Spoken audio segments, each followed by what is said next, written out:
also would like to know, how is it working with the who's and who's? How has it impacted you as a woman? How has it impacted your business and the people that you work with? As an entrepreneur, as a career woman, I would say that working for the who's and who's has given me an exposure to a different level that I did not experience in my other career.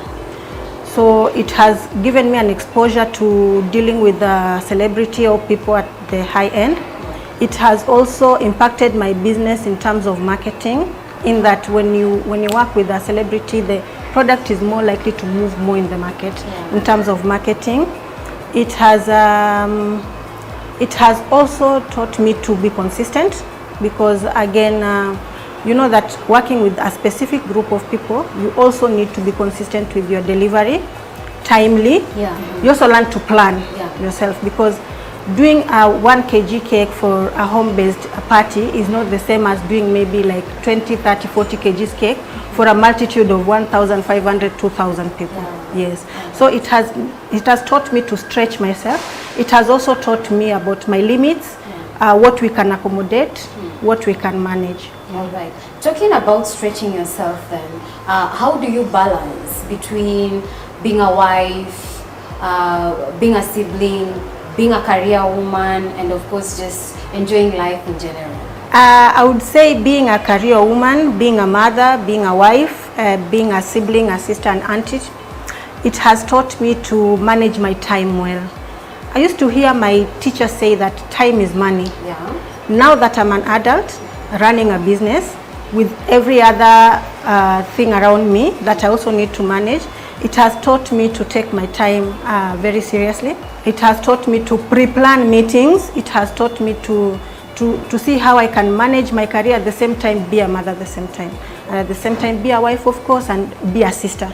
Also, would like to know, what are some of the challenges you've experienced in this industry, and how do you tackle? I'd say number one, not really in a negative way, but it is a challenge. If you're going into a business that you don't have a background in, it's not easy. It's not as easy as someone who already has a rough idea of what's going on in the business. This was not my first career, so I had to learn in the process. I had to equip myself with knowledge. That means you have to go to different levels of learning. You have to learn through YouTube, you have to learn through Zoom. I would say another challenge is pressure-oriented growth. In the sense that you step into the market, you have a product that's selling, you market it well, and now you have that pressure to deliver. So that's also inclined towards finances and everything. So I've learned to partner with financial institutions to grow my business. I've had to attend mostly financial classes that teach you, especially these short courses that teach you how to manage your finances. I've also had to go through mentorship programs so that I understand my business well, not just as a product that I'm selling, I'm also selling services. So you need to understand that package. You need to understand that you're not just selling a product, you're also selling a service. Remember, you are also not just selling a product that's already made, you are a producer. So it's all that wrapped up in one. I'd say doing more of research is really good to manage some of those challenges.